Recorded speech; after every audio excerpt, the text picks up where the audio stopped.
We got a question here from X. Andra has a question for us. Maybe buying nice things is less about impressing someone else and more about looking for approval from someone, anyone.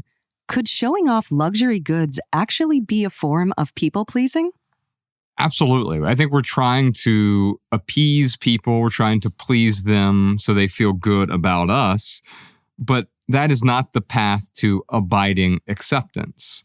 You might pull up in a Ferrari and it looks really cool and people like you for that moment, but they figure out you're just a jerk and you're using them. And yeah, they're pleased for the moment, but they're going to be displeased as soon as they learn about who you are as a person. Absolutely. Who doesn't want to feel special? Who doesn't want to feel cool? We all do, right? It's baked into humanity. I don't know this person personally. I only read this, kind of on Twitter, but I applaud him for sharing his thoughts on it. The founder or creator of Minecraft kind of went on the record about his LA experience. He obviously did very well. Minecraft sold for a bunch of money. And he bought a really fantastic home here in LA, $80 million or something like that. And he shared his perspective on Twitter. And he was like, yeah, I bought this home, single guy or what have you. And he was throwing parties. And of course, I'm paraphrasing. But he's like, I've got all the top DJs and a house full of people that I don't know. And he was sad about it. You know what I mean? He had kind of done the entire thing to make himself feel cool. All the trappings, everything you're supposed to do, right? The big DJ, the pretty girl, and the $80 million house, and the car. And he talked about how hollow an experience it was for him. And I found that very, very fascinating. Again, I don't know him personally, so I have no further insight other than that, but it was a cautionary tale. Well, it seems to me what you're illuminating, these people start to figure out that a simpler life is a richer life in some ways, right? And simpler relative to overabundance. Now, we get to figure out what overabundance is. Like, what is essential to me is probably going to be different from what's essential for you. And certainly what adds value to my life is going to be different because that's so highly perspectival. And yet, at the same time, it's much more about more, not simplifying our lives, but complexing our lives, adding complexity to our lives in a way that in the moment feels like it's what you're supposed to do. To interweave more and more complexity into our lives. And then we get to a point. Often it takes some sort of tragic event. Like for me, as my mom died, my marriage ended both in the same month.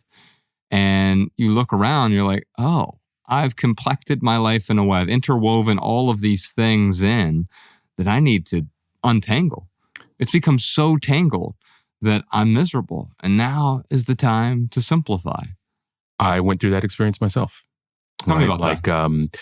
Look, I wouldn't be sitting here on this podcast 2 years ago, right? Like I was the living embodiment of all of these things that we're discussing. I was a workaholic. I was, leading this crazy life, and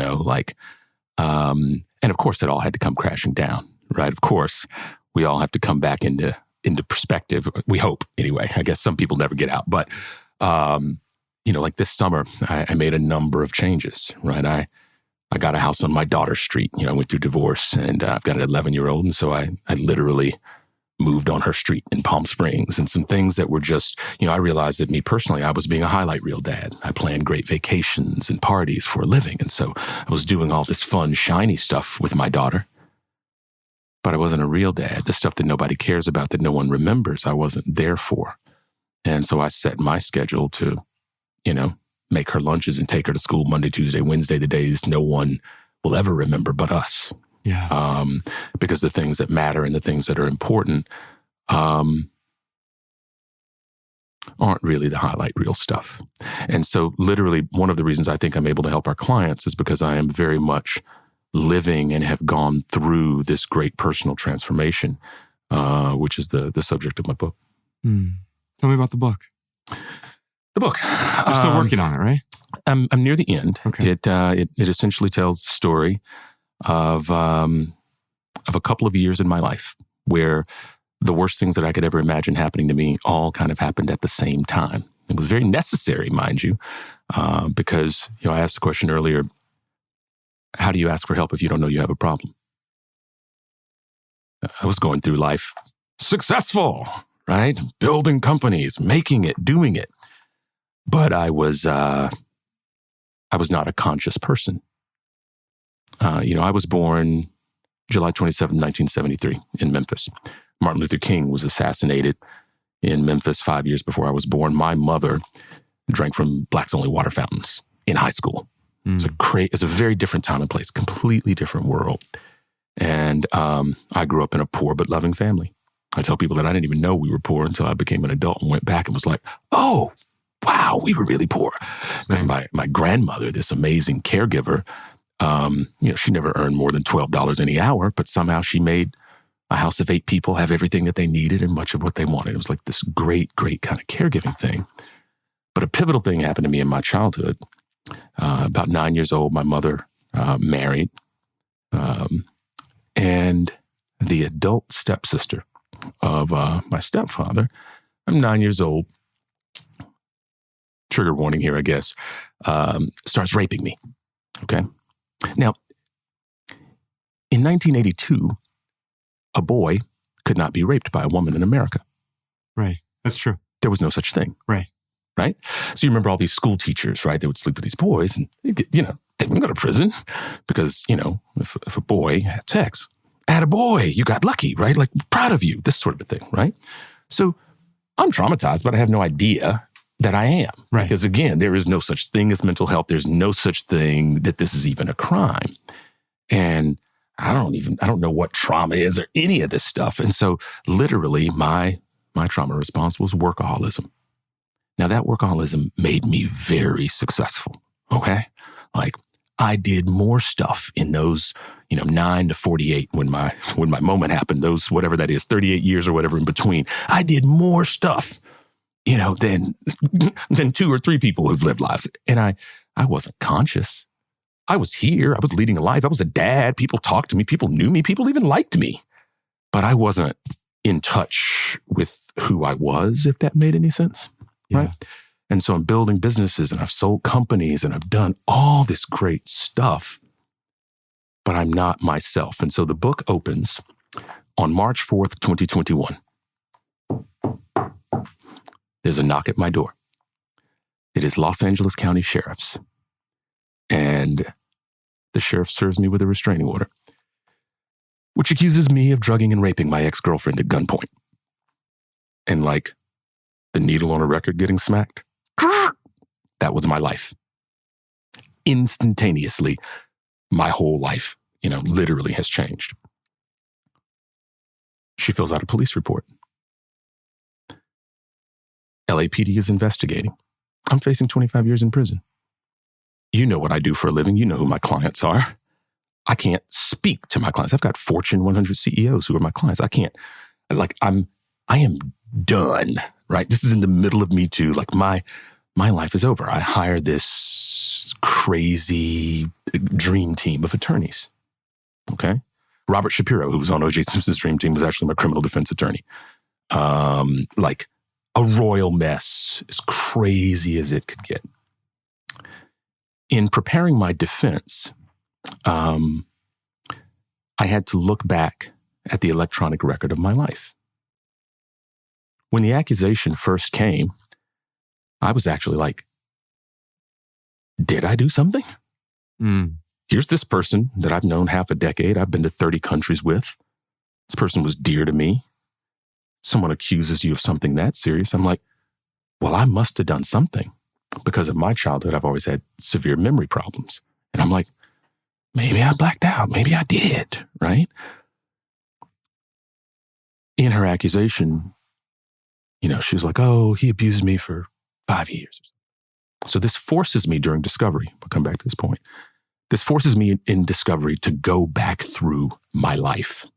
I have to sit down and look at every video in my phone. I have to read every text message between she and I. We worked together. She was in the business. I have to read all the messages again. When I consumed all that media, I could see that there was no abuse, but I saw something else. I saw that I had not been the father that I should have been to my own children.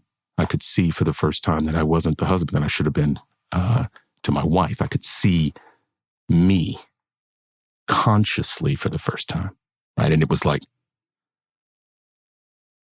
I don't want to be that person. And the thought had never crossed my mind. My 48 years of life to that moment, I had literally never once thought, I'm just going ahead, doing my thing, making money. Now, I couldn't stop and do anything about it because I'm fighting for my life. I'm facing 25 years in prison, but I had seen it. I wasn't free, but I recognized that I was in jail, mental incarceration, right?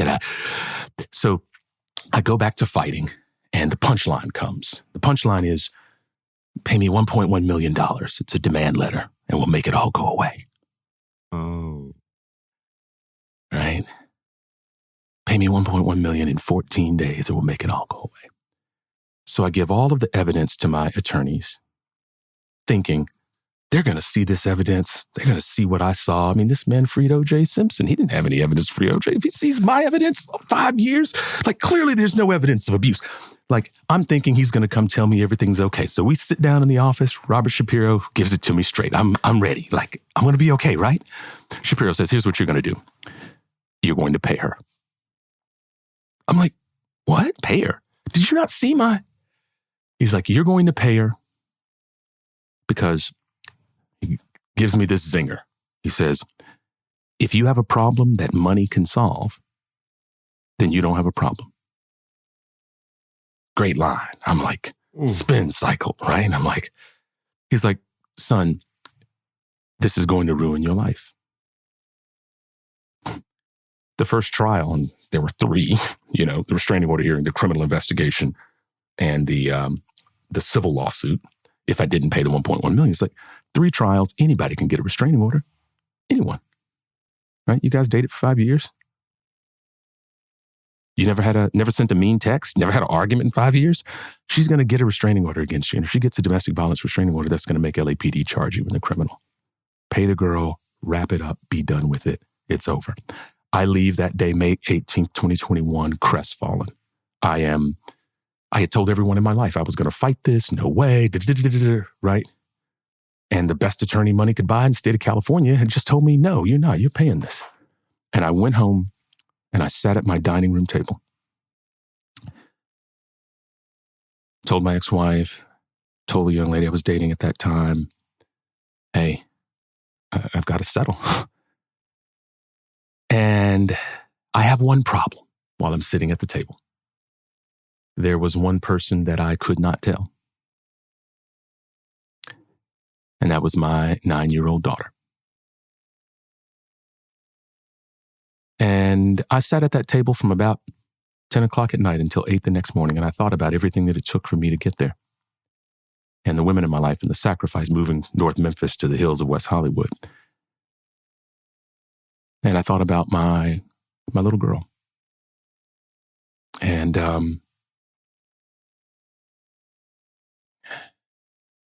what it would mean for me to settle and leave her to wonder for the rest of her life, was my father one of those men?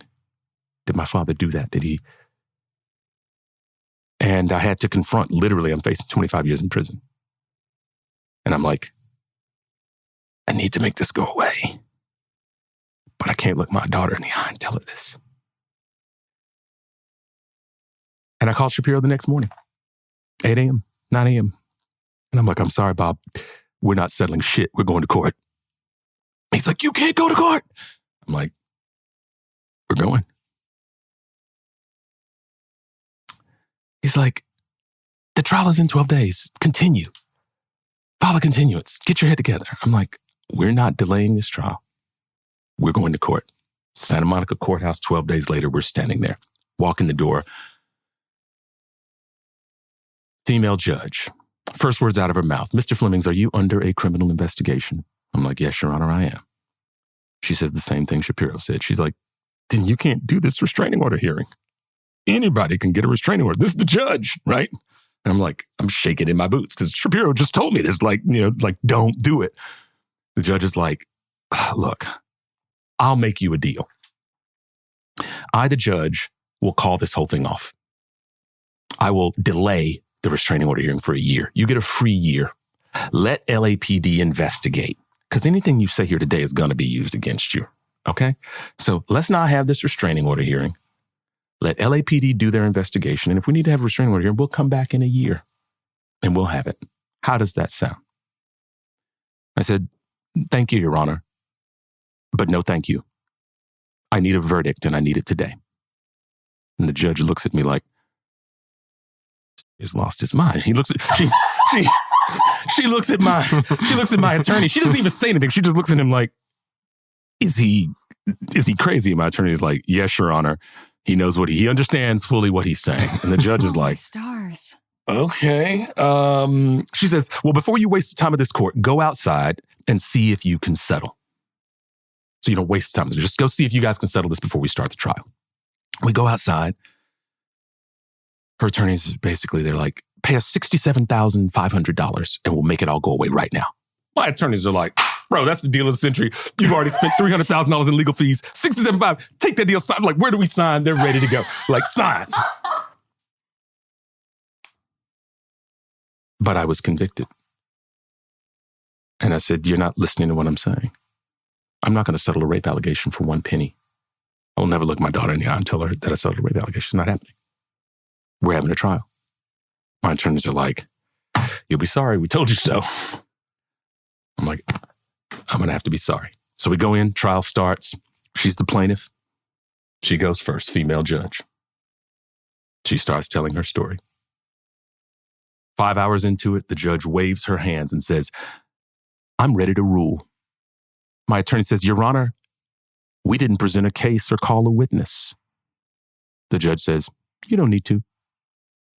The judge calls her a liar from the bench, dismisses her claims with prejudice, ending effectively the criminal investigation, and the dismissal with prejudice meant she couldn't even file the civil lawsuit. Like, you can't make this claim in another court. This man should have never been here, sitting here accused of this to begin with. And I'm the only man that I know of in Me Too for whom the judge ordered his accuser to pay a portion of his attorney's fees. Ooh. Wow. And that was how I began my journey back to myself. It was bitter medicine in the moment, but it was necessary for me to sit here and talk to you today as a conscious human being, connected to himself and doing what I'm doing. That's the opening of the book. Ray, I want to acknowledge you for being so vulnerable. Be able to come onto a show like this and talk about that. And even as you started talking about it, I'm like, uh-oh, even in my mind, will our audience be disappointed? You know, but then I'm like, no, this is what humanity is about. We're all going to face something. We're all going to run into people who lie to us or lie about us, or, you know, back to the wedding question, try to con us in a way that they feel is not immoral. And I bet if you get into that woman's head, she has a story about why she's right. So this is a funny postscript. I mean, again, this is a person who was dear to me. She knew my children. She knew my family. We built a business together. Okay. Obviously, I was very upset after the trial. I sued her afterwards in separate, like a civil trial, because we worked together and she had equity in my company. And look, I filed a lawsuit.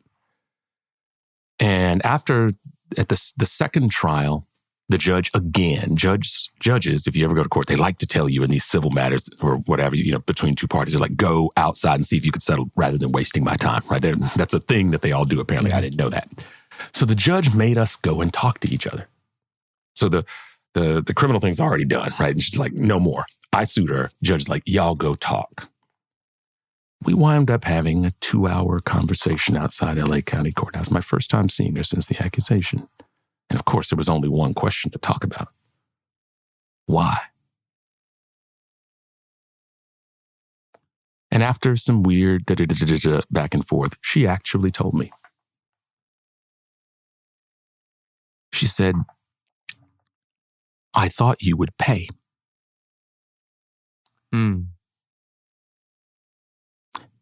I never thought it would go that far. I thought you'd pay. That's it. And I was like, but you know me. You know that's not who I am. You could have asked me for help. You could have asked me for some money. Absolutely. Like, we work together, what have you. But you know me as a person. Like, you know I could never do that. Wow. Just like, I thought you'd pay. I can't embellish that any further. I mean, that was it. And she actually signed the settlement agreement for my lawsuit, returned the equity in my company free of charge, and da-da-da-da-da-da-da. But yeah. Have you been able to let go? Absolutely.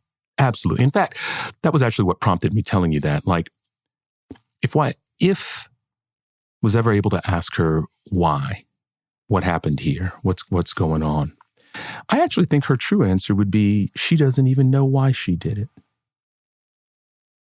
I think the universe, I needed this to happen. Oof. And I mean, think about the symmetry of being raped as a 9-year-old boy, triggering my problem, and the accusation of a rape 38 years later bringing me back. Right? And all of my personal insanity and excess and every crazy thing that I did in between, I needed it to happen. I actually think she was a change agent in my life. And some crazy way, all of the things that I had done led up to her accusing me. And it was necessary to happen to me in that moment. I told you earlier that the worst things that could ever happen to me, I thought, they didn't happen to me, they were happening for me. They were creating something. They were bringing me out of literally lack of consciousness. And that was the beginning. The ending is even wilder than the beginning, but that's the beginning. Oh, ladies and gentlemen, Ray Flemings. I hope you enjoy that highlight. If you'd like to see another one, check out this video right here. If you'd like to see that full episode, check out this video here. Or if you'd like to dive deep into the full private podcast, subscribe via the Patreon link in the description. Your support on Patreon is what allows us to keep this podcast 100% advertisement free.